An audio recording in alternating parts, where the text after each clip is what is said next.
Това е състезание, което изисква усилие, но се заслужава усилието да бъдем един ден свободни и най-любящи хора, които Бог има на земята. Това си заслужава.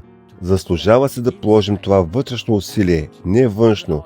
Не гледам към външното, а към вътрешното.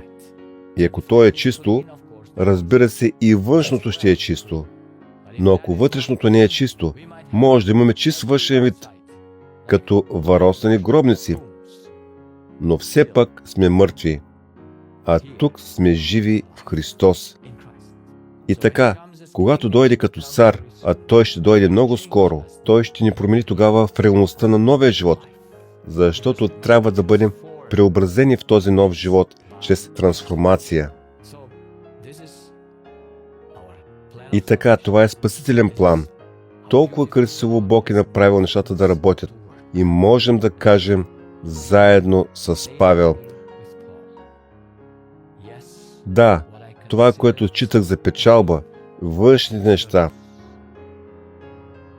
дори да искаш нещо за себе си, считам го за загуба, считам го за измет, за да спечеля Христос и Неговата праведност.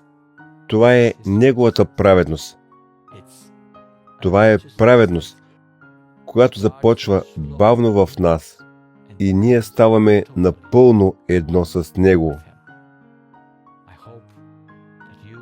Надявам се, че няма да бъдете мързеливи или дори да се уморите в тази битка, но да продължавате в това с нашия Небесен Отец.